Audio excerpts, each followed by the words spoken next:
Teny amin'ny RND iny dia nitrangana lozam-pifamoivoizana.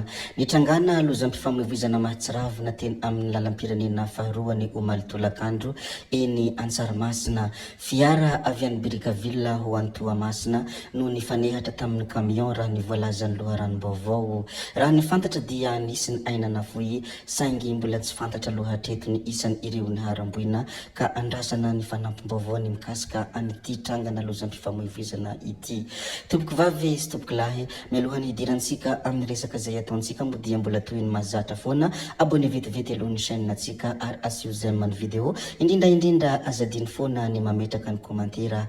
Ndeha aloha hidirantsika vetivety izany fanaovana abonnement izany, mialohany hirsoantsika amin'ny resaka izay ataontsika. Ndao ary tompoko lahy, ndao ary tompoko vavy, abonné vetivety ary ny chaîne antsika.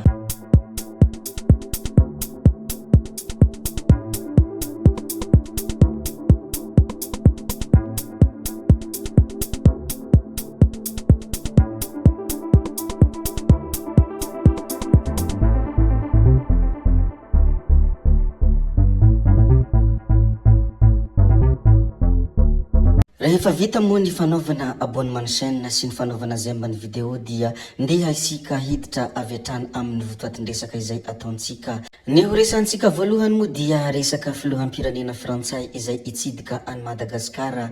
Niteraka resabe tamin'ny ireo mpanohitra ary niteraka resabe amin'ireo olona izay tsy pomba ny fitondrana moa ity fahatongavan'ny filoham-pirenena Frantsay ho eto a Madagasikara ity. Maro ny kihana, maro ny rambiramby izay nataon'olona izay tsy mankatò ny fitondrana ankehitriny ka manaratsy be fahatany iny amin'ny ity fahatongavany Macron ity. Manoloana ireo kihana izay ataon'ny mpanohitra sy manoloana ireo resabe izay miely ao anatin'ny tambanjotra Facebook dia naneho hevitra ihany koa ny pejy anankiray izay pomba ny fitondrana, pejy mitondra anarana hoe Actis de Mada.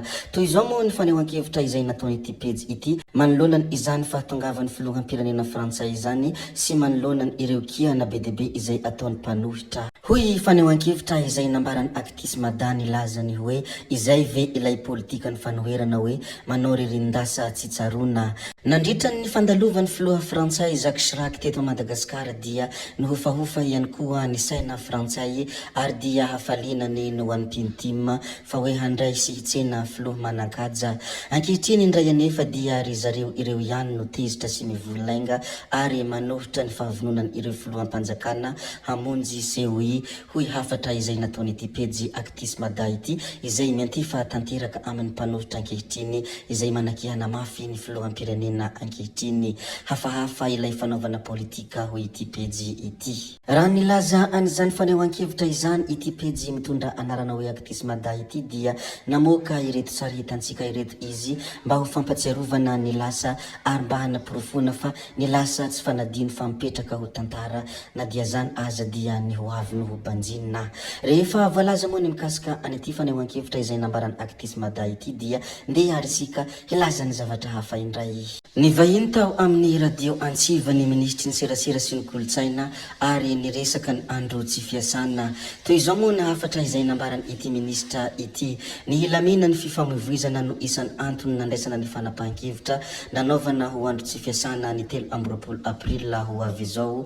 Hoy ity ministry ny serasera sy ny kolotsaina ity tao anatin'ny fivahiny anany tao amin'ny onjam-pejy miangina iray ny Omaly Antoandro. Mazava iny ny afatra izay nambarany ministry ny serasera sy ny kolotsaina iny fandeha ary isika hiresaka kely ny filoham-pirenena Andry Rajoelina. Resaka famatsiana rano moa izy ity araka ity sary hitantsika ity. Tonga nametraka vato fototra amin'ny fanamboarana station de pompage vaovao teny Mandrosezay Andry Rajoelina ary vitaina ao anatin'ny 12 volana ny tetikasa hoy ny fanambarana hatrany mikasika ity famatsiana rano ity. Ireto sary hitantsika ireto moa dia ny sarina namarika ny tamin'izany fahatongavany Andry Rajoelina izay nametraka ny vato fototra izany. Nandritra ny fahatongavany filoham-pirenena Andry Rajoelina tetsy Mandroseza ny andro 12 Aprila 2024 iny dia anisan'ny tena nisongadina tamin'ny teny izay nolazainy hoe amin'izao isika amin'ny teny izao betsaka ny olona mahatsapa any ivelany fa na dia mbola miaina ao anatin'ny fahasahiranana azan'ny firenena malagasy dia hita fa mivoatra ny firenena malagasy hoy ny fanambarana izay nambarany ity filoha Andry Rajoelina ity, ary anisan'ny tena nalaza sy nahoraka tao anatin'ny tambanjota ihany koa izany hafatra izay nambarany filoham-pirenena izany. Rehefa avy niresadresaka ny mikasika ny filoham-pirenena ankehitriny sy ny mpanohitra ankehitriny isika izay mampametra-panontaniana hoe anizany fôty dia andeha ary isika hiresaka ny mikasika ny mpanakanto. Izy ity moa dia mpanakanto chaîne, mpanakanto mandray anjara amin'ny fiavotana. Ny vahiny tao anatin'ny fandaharana solanga moa ity mpanakanto ity, ary nandritra izany fivahinianana izany no nahitana ireto zavatra ireto. Masoandro miposaka no dikan'ny anarana chaîne, manambara ny fiaviany avy any amin'ny faritra Antsinanana, miezaka mitaiza sy manoro hatrany ny mpiaramonina aminy izy, indrindra eo anatrehany olana momba ny tsy fandriam-pahalemana ao Toamasina na dia samy manana ny fomba fisainany aza ny olona. Izy no lasa feony ireo tsy misy mpahaino, fitaovana maneho ny fihetsem-po sy ny zava-misy. Raha araka ny nambarany ity mpanakanto ity ihany koa dia tsy mitsara ny mpanakanto hafa izy, na dia heveriny sasany aza fa miteniteny foana izy satria samy manana ny aingam-panahiny ny tsirairay. Sinobe azy na tanatin'ny mozika nentin-drazana izy, ary tsy nisy nampita izany taminy ihany koa. Ny zavatra reny sy azo no niraisiny satria izany no hitany fa azo trandrahana. Nilaza ihany koa ity mpanakanto ity dia ao Toamasina mbola misy tanora mivohy ny kayamba saingy tsy ampy serasera, manana ny hira basaisa i chaîne satria tsy adino ny mahamalagasy azy sy mahazanaky ny faritra Antsinanana azy. Nanamafy ihany koa ity mpanakanto ity fa hoe ny kanto entiny dia natao hampitraka sy hamalifaly ny olona amin'ny fahasahiranana sy ny olana manjo. Miantso ny tompon'andraikitra i chaîne mba hanampy amin'ny fanaparitahana ny vokatry ny mpanakanto. Ankoatran'ny maha-mpanakanto dia mpandraharaha amin'ny sehatra hafa ihany koa izy, ka ireo asa miaraka no manampy amin'ny fivelomany. Mpikarakara ny festival makoa ihany koa i mpanakanto chaîne, izay tsy natao hampitaha amin'ny festival hafa fa entina maneho ny hasiny ny kolotsaina avy any Antsinanana. Nampahafantatra ihany koa ity mpanakanto ity na dia samy mandeha amin'ny kantony aza i chaîne Sidinaizy, dia misy fotoana koa ifamitorany izy ireo amin'ny sehatra ny mozika. Rehefa samy tafita dia izay no zava-dehibe mifampitsinjo sy mifampianatra amin'ny maha-mpivady sy amin'ny sehatry ny kanto. Noho ny farany moa no nilazany ity mpanakanto ity ny hoe tsy manao politika i chaîne, eo afovoany hatrany izy. Mitondra ny feon'ny vahoaka na izany aza tsy mandao vola rehefa misy manan-karama.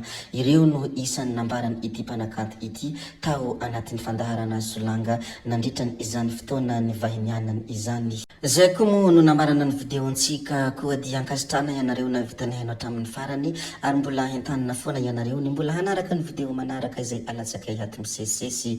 Zay fa tsy ataonay lava ny resaka, hametra beloma izahay, veloma vetivety amin'ny manaraka indray no manao ny misimisy, veloma ary tompoko lahy, veloma tompoko vavy, gaby hoy ciao ciao amin'ny manaraka indray eo.